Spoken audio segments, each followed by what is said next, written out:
Capítulo 43. Uma experiência mais alta.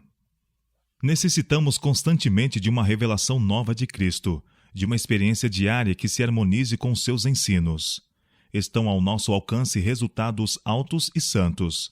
Deus deseja que façamos contínuos progressos na ciência e na virtude. Sua lei é um eco de sua própria voz, fazendo a todos o convite. Subi mais alto.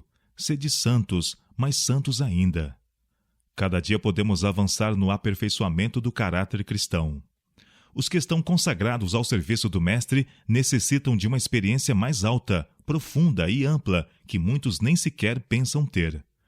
Muitas pessoas que já são membros da grande família de Deus pouco sabem do que quer dizer contemplar sua glória e ser mudados de glória em glória. Muitos possuem uma vaga percepção da excelência de Cristo e, contudo, seu coração palpita de alegria. Anseiam por um mais completo e profundo sentimento do amor do Salvador. Que eles nutram todas as aspirações da alma para Deus. O Espírito Santo trabalha aqueles que desejam ser trabalhados, molda os que desejam ser moldados, cinzela os que desejam ser cinzelados. Obtende por vós mesmos a cultura de pensamentos espirituais e santas comunhões. Não vistes ainda senão os primeiros raios do despontar da aurora de sua glória. À medida que avançardes no conhecimento do Senhor, aprendereis que a vereda dos justos é como a luz da aurora, que vai brilhando mais e mais, até ser dia perfeito. Provérbios capítulo 4, verso 18. Tenho-vos dito isto, disse Cristo, para que a minha alegria permaneça em vós, e a vossa alegria seja completa. João capítulo 15, verso 11. Jesus via sempre diante dele o resultado da sua missão. Sua vida terrena, tão cheia de trabalhos e sacrifícios, era iluminada pelo pensamento de que não seria em vão todo o seu trabalho. Dando a vida pela vida dos homens, restauraria na humanidade a imagem de Deus. E havia de nos levantar do pó, reformar o caráter segundo o modelo de seu próprio caráter, e torná-lo belo com sua própria glória. Cristo viu os resultados do trabalho de sua alma e ficou satisfeito. Olhou através da eternidade e viu a felicidade daqueles que, pela sua humilhação, haviam de receber o perdão e a vida eterna. Foi ferido pelas suas transgressões, moído pelas suas iniquidades. O castigo que lhes havia de trazer a paz estava sobre ele, e pelas suas pisaduras seriam sarados. Ele ouviu as exclamações de júbilo dos remidos, ouvia os resgatados cantando o cântico de Moisés e do Cordeiro. Ainda que devesse primeiro ser recebido o batismo de sangue, ainda que os pecados do mundo devessem pesar sobre sua alma inocente, ainda que a sombra de uma indescritível mágoa pairasse sobre ele, por causa da alegria que o esperava, preferiu sofrer a cruz e desprezou a afronta. Todos os seus seguidores devem participar dessa alegria. Por grande e gloriosa que seja a vida futura, nossa recompensa não é inteiramente reservada para o dia da libertação final. Mesmo na terra, podemos pela fé entrar na alegria do Senhor. Como Moisés, devemos estar firmes como se víssemos o invisível. Agora a igreja é militante.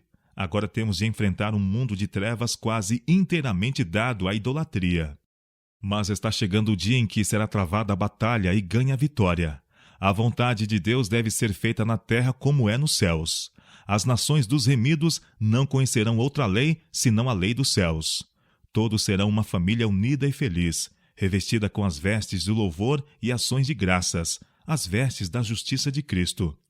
Toda a natureza, em sua incomparável formosura, oferecerá a Deus um tributo de louvor e adoração. O mundo será banhado com a luz do céu. A luz da lua será como a luz do sol, e a luz do sol será 7 vezes maior do que é hoje. Os anos decorrerão na alegria. Sobre essa cena, as estrelas da manhã cantarão em uníssono e os filhos de Deus exultarão de alegria, enquanto Deus e Cristo se unirão proclamando: não haverá mais pecado nem morte. Estas visões da glória futura, cenas pintadas pela mão de Deus, devem ser amadas pelos seus filhos. Detende-vos no limiar da eternidade e escutai as alegres boas-vindas dadas àqueles que nesta vida cooperaram com Cristo, considerando como privilégio e honra sofrer por sua causa. Com os anjos, eles lançam suas coroas aos pés do Redentor, exclamando: Digno é o Cordeiro que foi morto de receber o poder e riquezas e sabedoria e força e honra e glória e ações de graças. Ao que está sentado sobre o trono e ao Cordeiro sejam dadas ações de graças e honra e glória e poder para todo sempre. Apocalipse capítulo 5, versos 12 e 13. Aí os remidos saudam aqueles que o conduziram ao excelso Salvador. Unem-se no louvor daquele que morreu para que os seres humanos pudessem fruir a vida que se mede com a de Deus. O conflito está terminado. As tribulações e lutas chegaram ao fim. Cânticos de vitória enche todo o céu, enquanto os remidos permanecem em volta do trono de Deus. Todos entoam o jubiloso coro. Digno é o Cordeiro que foi morto e que nos remiu para Deus. Depois destas coisas, olhei, e eis aqui uma multidão, a qual ninguém podia contar, de todas as nações e tribos e povos e línguas que estavam diante do trono e perante o Cordeiro, trajando vestes brancas e com palmas nas suas mãos, e clamavam com grande voz, dizendo: Salvação ao nosso Deus, que está sentado no trono, e ao Cordeiro. Apocalipse capítulo 7, versos 9 e 10.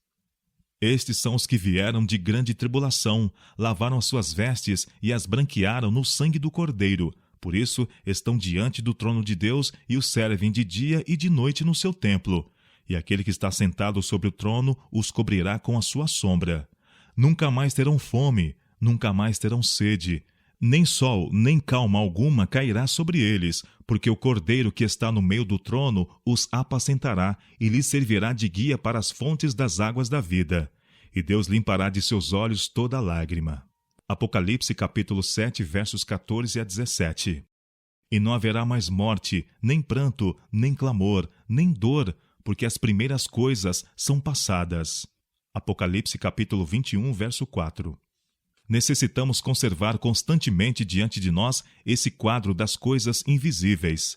É assim que nos tornaremos aptos para atribuir um justo valor às coisas da eternidade e às do tempo. É assim que empregaremos nossas faculdades, influenciando os outros para uma vida mais santa. Sobe a mim ao monte, diz-nos Deus. Êxodo capítulo 24, verso 12. A Moisés, antes de poder ser um instrumento de Deus na libertação de Israel, foram destinados 40 anos de comunhão com ele, na solidão das montanhas. Antes de levar a mensagem de Deus a Faraó, falou com um anjo na sarça ardente. Antes de receber a lei de Deus como representante de seu povo, foi chamado ao monte e contemplou a glória divina. Antes de executar justiça contra os idólatras, esteve escondido na fenda da rocha, e o Senhor lhe disse: Eu apregoarei o nome do Senhor diante de ti. Misericordioso e piedoso, tardio em iras e grande em beneficência e verdade, que ao culpado não tem por inocente. Êxodo capítulo 34, versos 6 a 7. Antes de abandonar com a sua vida a missão de condutor de Israel, chamou Deus ao cume do Pisga e fez passar sob seus olhos a glória da terra prometida. Antes que os discípulos partissem para sua missão, foram chamados para o monte com Jesus. Antes do poder e glória do Pentecoste, veio a noite de comunhão com o Salvador, o encontro no Monte da Galileia, a cena de despedida sobre o Monte das Oliveiras, com a promessa dos anjos e os dias de oração e comunhão no cenáculo. Quando Jesus se preparava para alguma grande prova ou para alguma obra importante, afastava-se para a solidão dos montes e passava a noite orando a seu Pai. Uma noite de oração precedeu a consagração dos apóstolos e o sermão da montanha, a transfiguração, a agonia na sala do juízo e da cruz e a glória da ressurreição. Nós também temos de ter um tempo para meditação e oração e para receber conforto espiritual. Não apreciamos como devíamos o poder e eficácia da oração. A oração e a fé farão o que nenhum poder da terra conseguirá realizar. Raramente somos colocados duas vezes nas mesmas circunstâncias sob todos os pontos de vista. Experimentamos continuamente novas cenas e novas provas, onde a experiência passada não pode ser um guia suficiente. Temos de ter a luz perene que vem de Deus. Cristo envia sempre mensagens aos que estão atentos à sua voz. Na noite da agonia, no Getsêmane, os discípulos, adormecidos, não ouviram a voz de Jesus. Tinham um sentimento obscuro da presença dos anjos, mas não se deram conta do poder e glória da cena. Devido ao seu torpor e sonolência, não receberam a evidência que lhes teria fortalecido a alma para as terríveis cenas que ocorreriam. Hoje, da mesma sorte, os que têm mais necessidade da instrução divina não a recebem, muitas vezes porque não se põem em comunhão com o céu. As tentações a que todos os dias estamos expostos fazem da oração uma necessidade. Os perigos nos assaltam em todo o caminho. Os que procuram arrebatar os outros do vício e da ruína estão particularmente expostos à tentação. Em constante contato com o mal, necessitam apegar-se fortemente a Deus para não serem eles mesmos corrompidos. Breves e decisivos são os passos que conduzem os homens de um plano elevado e santo a um nível inferior. Num só momento, podem ser tomadas decisões que determinam o destino eterno. Uma fraqueza por vencer deixa o indivíduo desamparado. Um mau hábito a que se não resistiu com firmeza fortalecer-se-á em cadeias de aço, prendendo-o completamente. O motivo por que tantos são abandonados a si mesmos em lugares de tentação é não terem o Senhor constantemente diante dos olhos. Quando permitimos que nossa comunhão com Deus seja quebrada, ficamos sem defesa. Todos os bons objetivos e boas intenções que tenhais não vos tornarão aptos a resistir ao mal. Deveis ser homens e mulheres de oração. Vossas petições não devem ser débeis, ocasionais e apressadas, mas fervorosas, perseverantes e constantes. Para orar, não é necessário que estejais sempre prostrados de joelhos. Cultivai o hábito de falar com o Salvador quando sós, quando estáis caminhando e quando ocupados com os trabalhos diários. Que vosso coração se eleve de contínuo, em silêncio, pedindo auxílio, luz, força, conhecimento. Que cada respiração seja uma oração.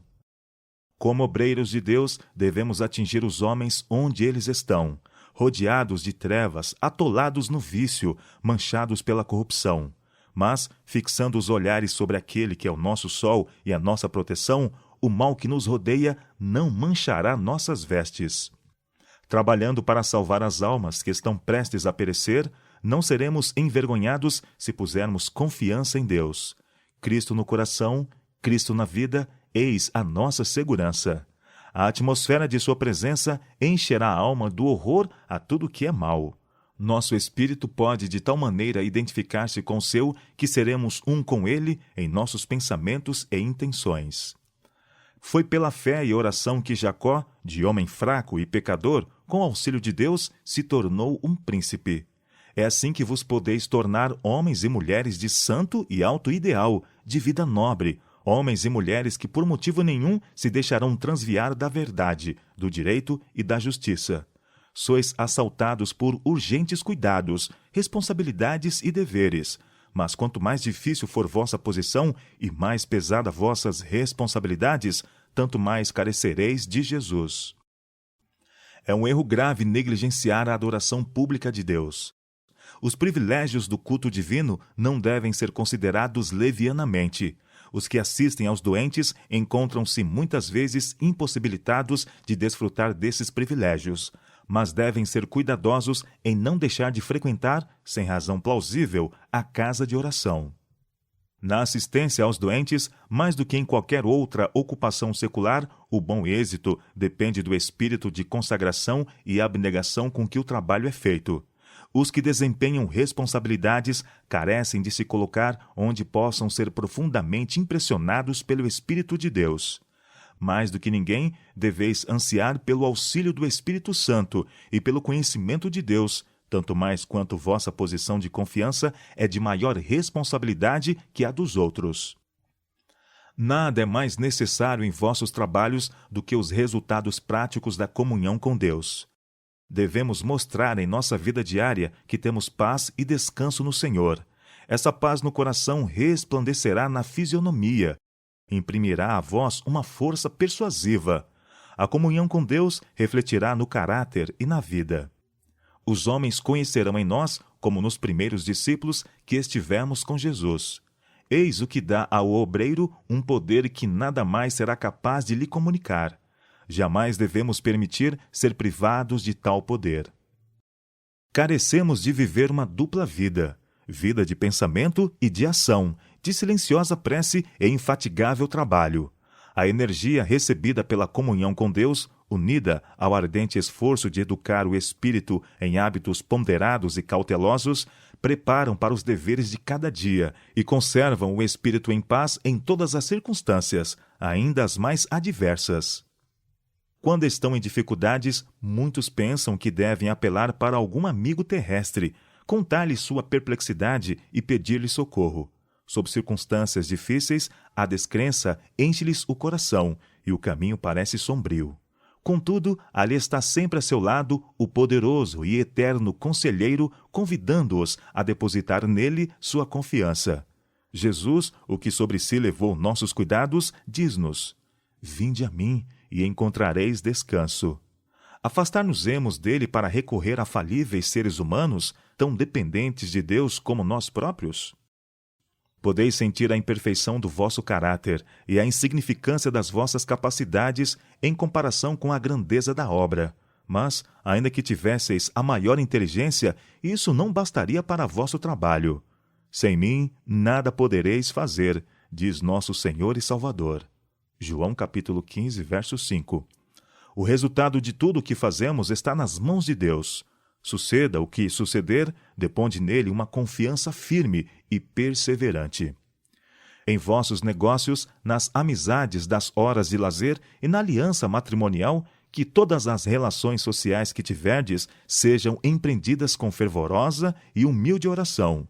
Mostrareis assim que honrais a Deus e Deus vos honrará a vós. Orai quando estiverdes abatidos. Em ocasiões de desânimo, nada digais aos outros. Não espalheis sombra no caminho do próximo, mas contai tudo a Jesus. Levantai as mãos em demanda de auxílio. Em vossa fraqueza, apegai-vos à força infinita. Suplicai humildade, sabedoria, coragem, aumento de fé, para que possais ver na luz de Deus e rejubilar no seu amor. Quando somos humildes e contritos, estamos onde Deus pode e quer manifestar-se a nós.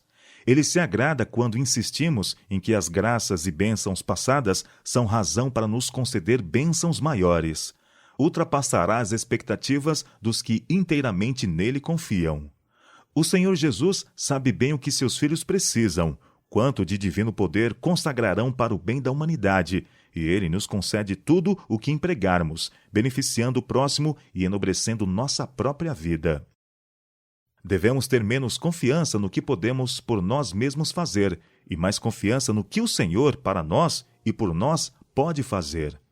Não estáis empenhados em vossa própria obra, mas sim na de Deus. Submetei-lhe vossa vontade e vossos desígnios. Não façais uma única reserva, uma única contemporização com vós mesmos. Aprendei o que é ser livres em Cristo. A simples audição de sermão sábado após sábado, a leitura da Bíblia de ponta a ponta, ou sua explicação verso por verso, não nos aproveitará nem aos que nos ouvem, se não vivermos as verdades da Bíblia em nossa experiência habitual. O entendimento, a vontade e os afetos devem ser submetidos ao domínio da palavra de Deus. Então, pela obra do Espírito Santo, os preceitos da palavra se tornarão princípios de vida. Quando pedes ao Senhor que vos ajude, honrai o Salvador crendo que recebereis sua bênção. Todo o poder e toda a sabedoria estão à nossa disposição. Nada mais temos a fazer do que pedir. Andai continuamente na luz de Deus. Meditai dia e noite no seu caráter. Então vereis sua beleza e exultareis em sua bondade. Vosso coração se abrasará com o sentimento do seu amor. Sereis erguidos como se fosseis transportados por braços eternos. Com o poder e luz que Deus concede, podeis compreender e realizar mais do que antes julgáveis possível. Cristo diz-nos: permanecei em mim e eu em vós. Como a vara de si mesma não pode dar fruto se não estiver na videira, assim também vós, se não estiverdes em mim. Quem está em mim e eu nele, esse dá muito fruto, porque sem mim nada podereis fazer. Se vós estiverdes em mim, e as minhas palavras estiverem em vós, pedireis tudo o que quiserdes, e vos será feito. Nisto é glorificado meu Pai, que deis muito fruto, e assim sereis meus discípulos. João capítulo 15, versos 4, 5 e 7 a 8. Como o Pai a mim me amou, também eu vos amei a vós. Permanecei no meu amor. João capítulo 15, verso 9. Não me escolhestes vós a mim, mas eu vos escolhi a vós, e vos nomeei, para que vades e deis fruto, e o vosso fruto permaneça, a fim de que tudo quanto em meu nome pedirdes ao Pai, ele vos conceda. João capítulo 15, verso 16.